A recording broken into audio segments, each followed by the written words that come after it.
theoretical mapping, which applies our group reporting, which from Michael Moore's theory of transactional distance to categorize the challenges within the 3K dimensions, which is the dialogue, structure, and learning autonomy. So the final phase is the perspective synthesis. It extracts qualitative data from teacher and students' testimonies sourced from existing studies. So I have the phase 1 here, as you can see.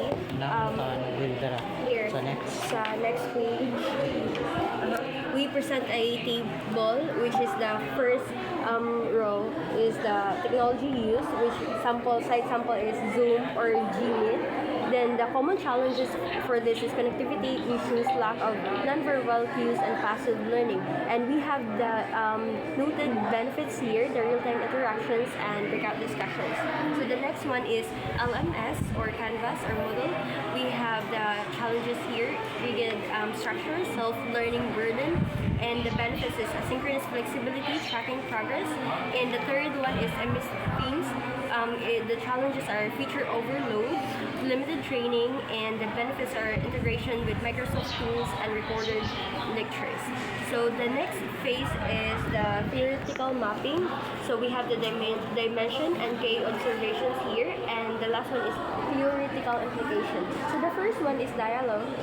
It's a real-time communication which is possible using Zoom and Gmeet.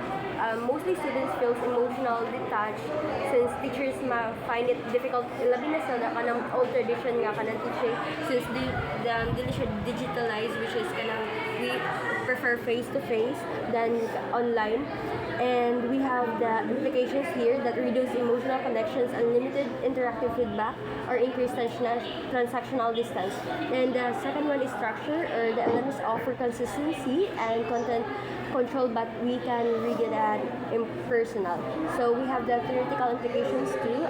High structure without adaptation and contributes to disengagement. And the last one is learner autonomy, which is the key observations here is the asynchronous models allow flexibility, but many learners lack self-regulation skills. And the implication of this is without guided support, increased autonomy leads to cognitive overload. So, Lauren, you get your floor.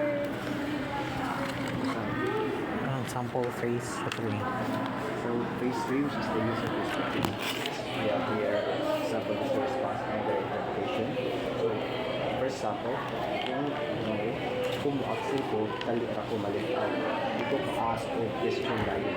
So the student from Cebu, and his interpretation indicates feeling of exclusion and frustration due to the lack of real-time interaction and support.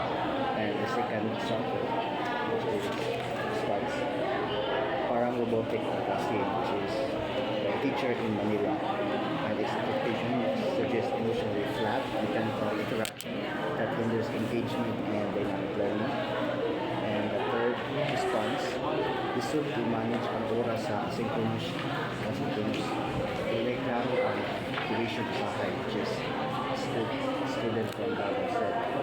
And its interpretation reflects the difficulties with time management and staying motivated without structured guidance.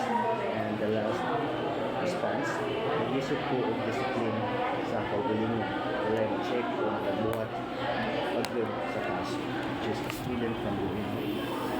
And it reveals the challenge of self-regulation and the need for external accountability mechanism. So this phase highlights the common challenges faced by students and teachers in online learning. Students feel left out and struggle with motivation and time management without the real-time interaction or structured guidance, while the teachers find the experience robotic or feel a lack of engagement. This response shows a need for better support systems, accountability, and a more dynamic interaction to improve the online learning experience. So next is so in conclusion, the multi-study analysis concludes by making it abundantly evident that although educational technology provides strong tools for remote learning, its ability to bridge transactional distance is not enough. Rather, it depends heavily on how these technologies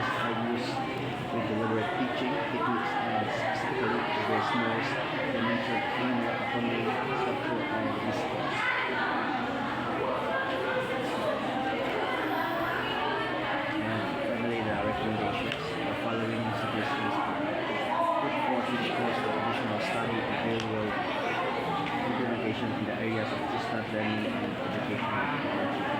That's number one. Thorough examination of culturally sensitive teaching methods for lowering transactional distance in various Filipino learning environments, especially those with inadequate digital infrastructure. Number two, a comparison of the long-term effects of various educational technologies on academic achievement and student engagement going beyond quick observation to evaluate long-term learning results. And lastly, number three, the examination of teacher preparation programs that rather than just emphasizing technical proficiency, specifically concentrate on employing educational technology to improve communication, offer flexible training, and scaffold learning environments. And that's all. Alright, so first, in your schematic, you have to figure ano, it will be changed to kuan. Ang atong ibutang sa pinaka-upper na portion is so may dapat nasa pinaka-upper nga box. It's the assumption.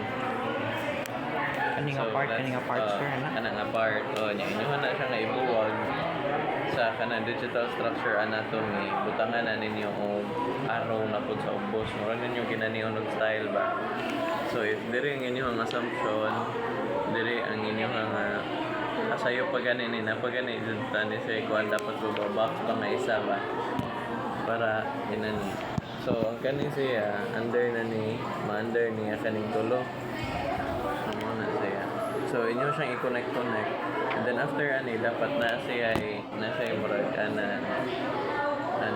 mo box pa siya isa na pa siya dapat isa nga box dire ang pinaka-ubos. This is your output na.